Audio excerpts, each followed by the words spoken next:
Hi everyone, it's Sandy. Thank you for joining me. I have a couple of lovely projects for Shabby Art Boutique. I'm part of their design team, and it's their new October digital kit collection called Jingle Christmas. It is a lovely kit with gorgeous images and lovely background prints. Perfect now to start creating as a Christmas is just around the corner. So I have made a couple of these gorgeous projects making these shadow boxes, and I'm going to show you how to make the shadow boxes so you could also decorate them and add your gorgeous images from the kit. It is available now in Shabby Art Boutique's Etsy store, and you can also head over there to have a look at the complete collection.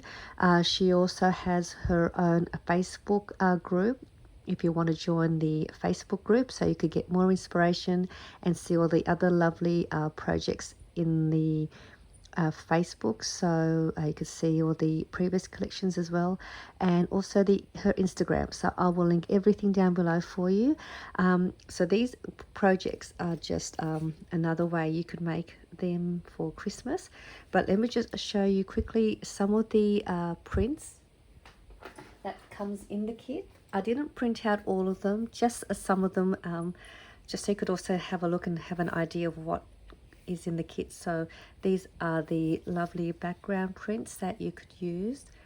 Beautiful colors, lovely pinks and neutrals and lovely green and red colors, and very shabby, so great for those that love making shabby projects.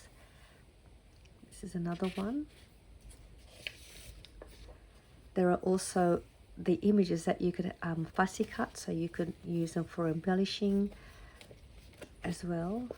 So this is just some of the ones that I've already started cutting, so I could use them in that I use in the projects. So how cute are these? Just gorgeous. And there are probably, I think, over 17 images, or 17 pages for you to print out. These are some more of the gorgeous Christmas theme images. Some hollies and poinsettias, all in different sizes, so you could layer them and make some layered embellishments. There are also word sentiments for you, and these are great for journaling, card making, to make your tags. So these are just one of the sizes in the tags that you get, and they are easy to cut around.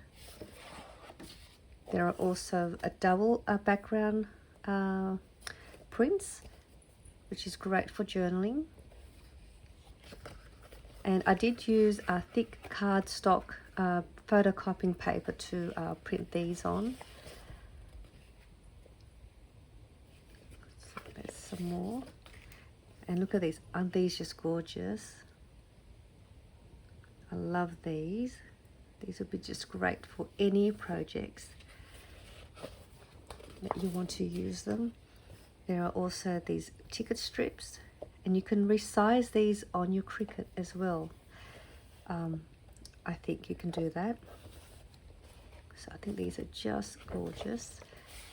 And then this is the other one here, another background print. So there are, this is just some of the images of in the collection. So have a look, go into her Etsy store, and her designs are just gorgeous. So let me show you my design team projects, and then I'll show you how to make these really easily.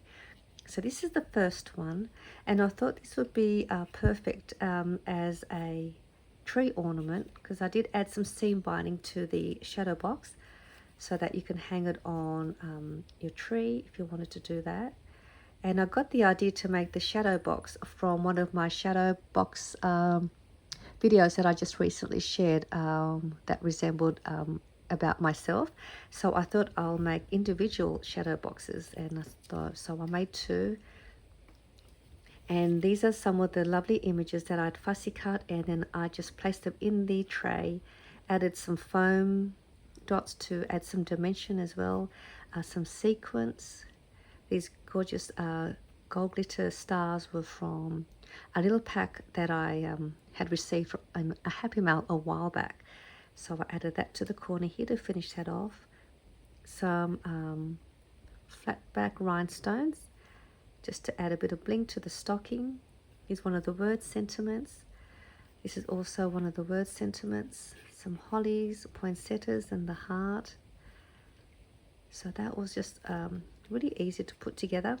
I'm not sure if you can see, but I did have some glitter. I added some glitter to the heart and just around the tray. And what I'd done was I used some glossy accent. This is a really old bottle, but it still works. As well as some of this shimmering glitter.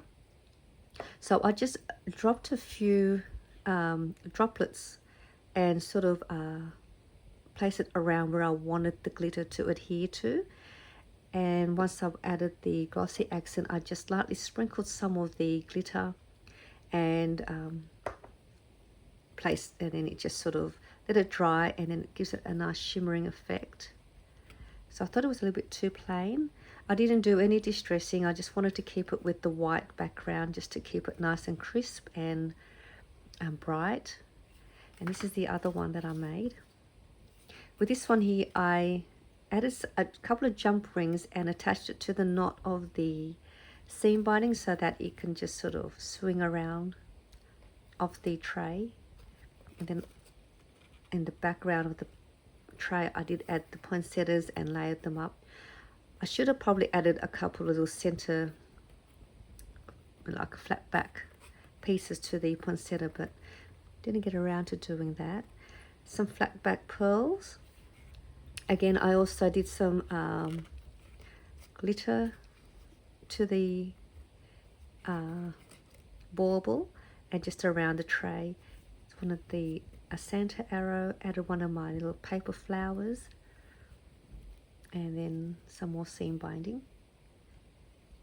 So this was another cute one. It's really cute. So I thought I'd share with you my design team projects for Shabby Art Boutique. The kit's called Jingle Christmas. I wasn't sure if I mentioned that.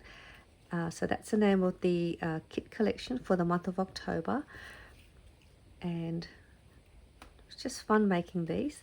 Great little gift as well. So let me show you how you can make these cute little trays.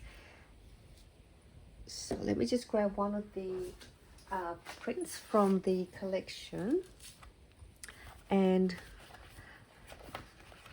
what I had decided to do was I measured it out so that you can make two. Maybe get this one. You can make two of these trays like I have done here from just the one sheet of the print. So I'm just going to find. So this is one.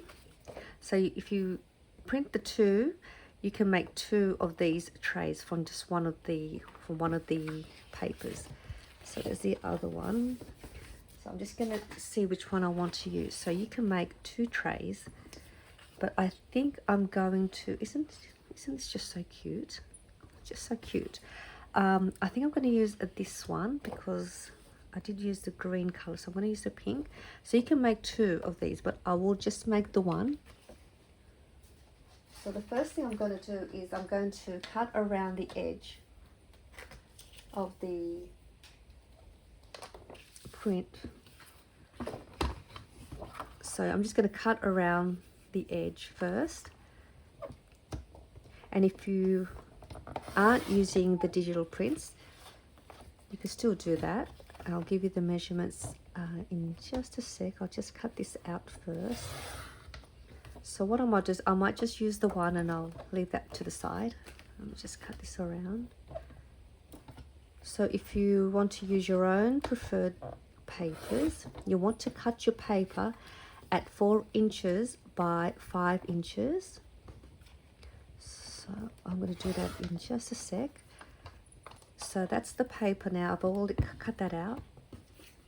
And what I'm going to do now is I'm going to cut the paper again to the measurement I need. And what you do is just sort of decide how you want to have your pattern in your tray to look like. So I've got the image here, so you can just move it around where you want to, as long as you cut it at 4 inches. So I'm just going to cut it here because I do want all of that print. So I'll cut it 4 inches. I'm going to keep that out, and then I'm going to cut it at 5 inches.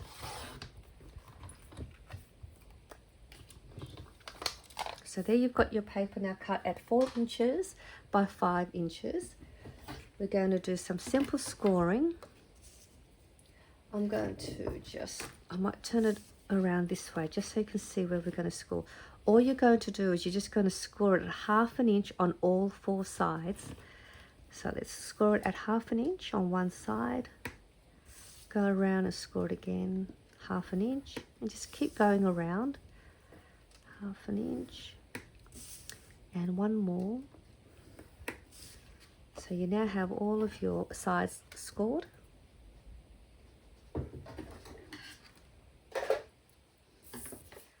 And what we're going to do now, we are going to cut in from the outside up to the score line. So let me just show. So I will start from the right side. We are going to cut in at that score line up to there. And we're going to do that to the other side. Go along to this side. And then turning that around and cutting that as well. So that's all cut, and now I'm just going to go back over here and angle cut that. Just fix that up. Go around and do the same on the, you want to angle cut on the little corner one, not on the long piece, only on the little square. So we're going to go on this side and angle cut that way. Go around this side, again just angle cut the little square piece. So we have this now. I'm going to turn it around this way now because we want the picture. So let's just fold all the score lines. So we're going to fold up.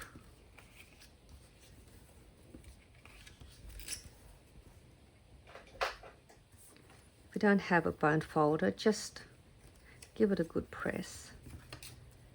And if you don't have a scoreboard, just mark your points at a 1/4 inch. And then I'm going to also fold the little squares in. Okay, so now what we're going to do, you have an option here. We're going to bring these two up. We're going to bring this up as well. And these little tabs here, you can either have your tabs on the outside like that, or you can tuck your tabs on the inside. And you can see that's going to form somewhat of a tray on one bottom. So the only reason with this, you're going to see the little flap there. If you don't want that showing, you can place it at the back, which is what I had done. So that way it just gives a nice neat finish around the corner. So we're going to do that. So you grab your glue, and we are going to add some glue to the little square on this part, and one on this side. We're going to bring it back up and adhere that, and just making sure that that part lines up. And also this part here. I did create that notch. You don't have to do that little notch cut if you don't want to.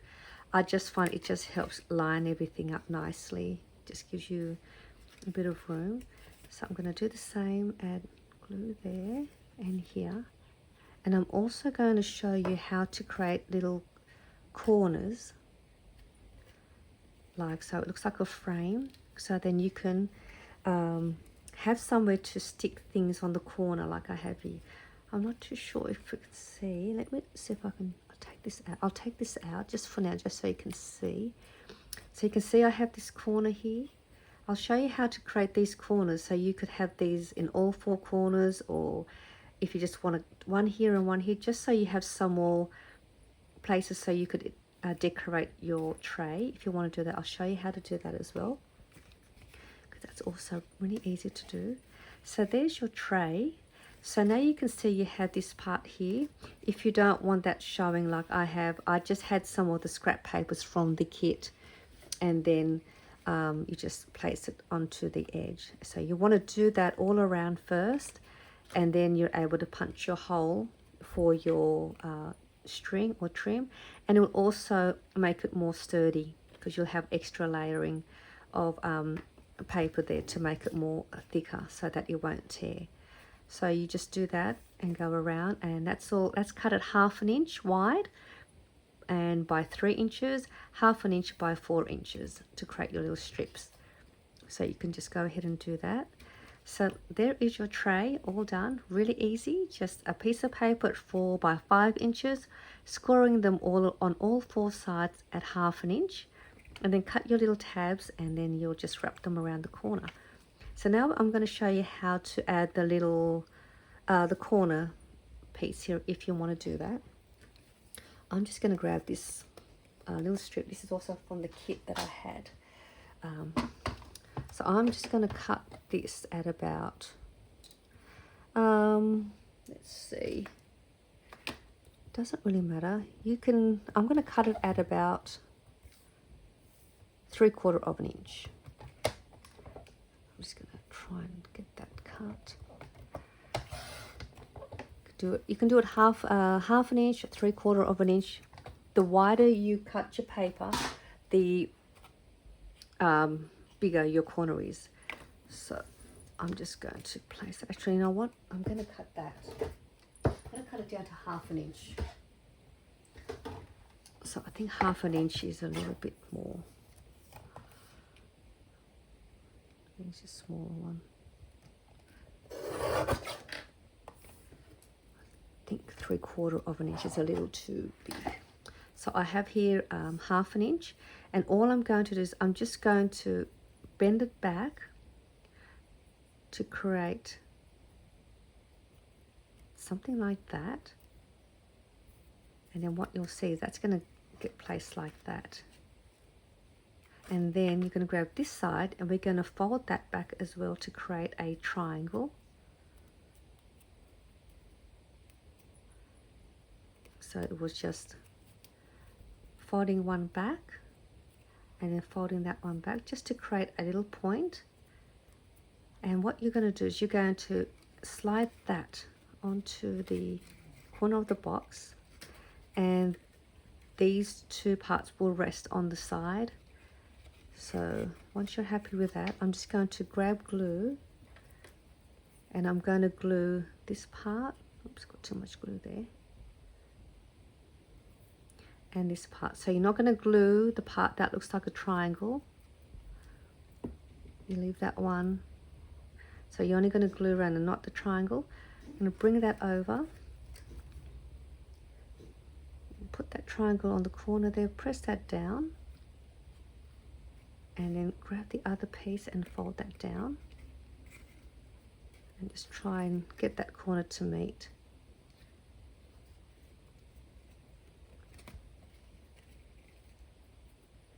And then once that's glued down, I'm just going to trim off the excess piece. And actually, you want to create the corner first before you add your, oh, stuck to my finger. Do this first before you, the paper won't come off my finger. You do this first before you add your background sheet around the corner, so that way this part's all covered. So that's what you want to do. So that is how to create that corner, and you can do that with all 4 sides. I don't think I've got another piece. Let me do one more. So this is the same one. This is a little bit smaller. So what you're going to do again, you're just going to fold that down and bring this side and fold that down as well. And then you just place that like that. And there you have another corner. Oops, sorry, out of frame. And then you have another corner there. And then you can add your pattern paper around the side of the tray.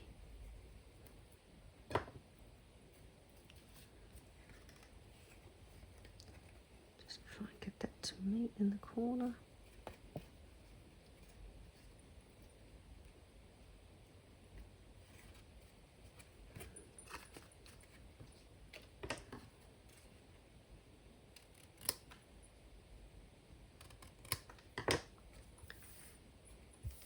And there you have your tray, and you've got somewhere to continue adding some embellishing around the sides.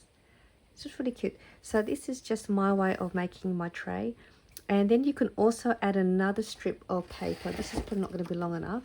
And you want to a long piece, and then you can wrap it around to create like a matchbox cover. So I don't have the right size on me, but what you do is you want to grab a long piece of paper. Let me see if I've got a long piece I can just use to show you. So this is a piece of paper. So the height is 4 inches.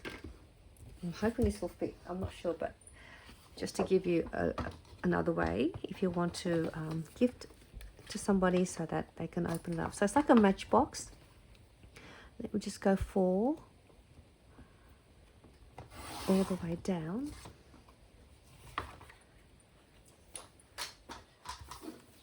And all you're going to do is I'm going to just sort of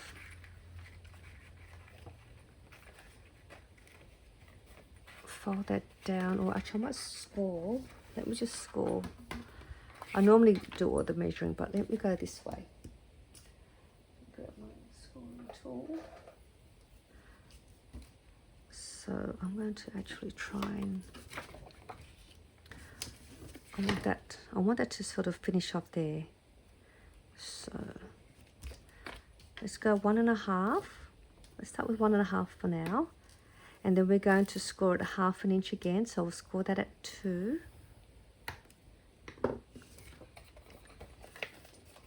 And I'm going to fold that.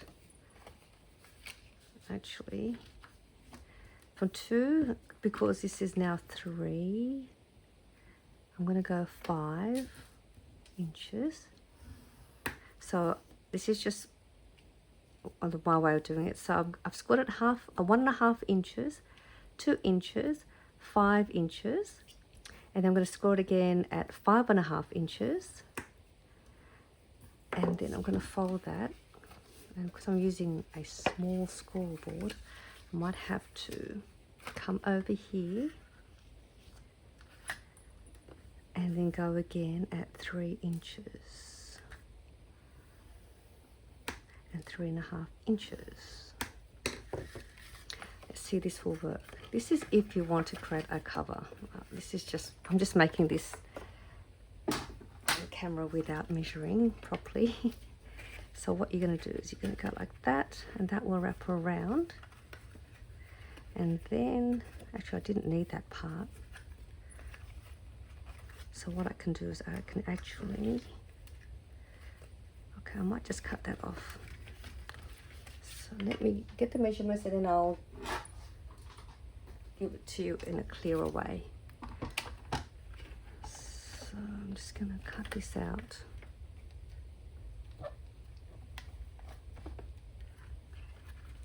Yeah. Let me cut this out first. And then I might just cut a little bit more. So let's go about here.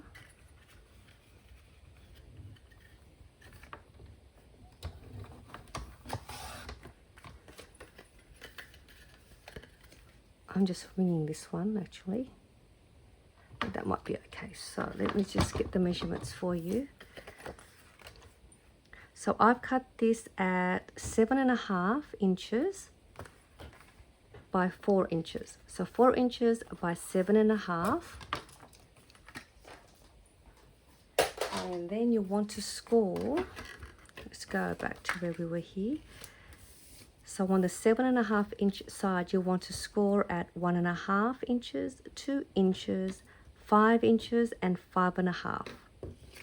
And we're just going to fold all that over. And I hope that this will fit nicely inside. I'm hoping it will. So I'm just going to get that in first, and then all you're going to do is just add some glue to one side, hopefully. those measurements are right. If those measurements are not right, you might just want to move the score lines a little bit over, maybe 1/8 of an inch, just to allow some movement so that the cover can slide, so the tray can slide in and out easily. So I wasn't prepared to make this part, but I thought I'll see how we go.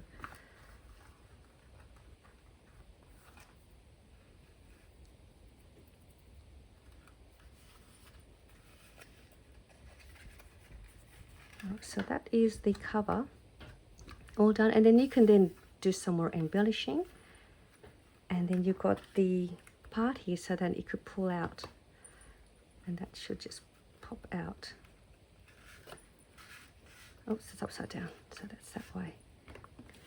So that is, so now see how I've got these? Just again, you just want to make sure you check your measurements so that there is room for these to sort of, or you might want to move these in. Same with this one. You want to make sure this is more for a tray without embellishing that's sticking out. So that is the little cover for the tray.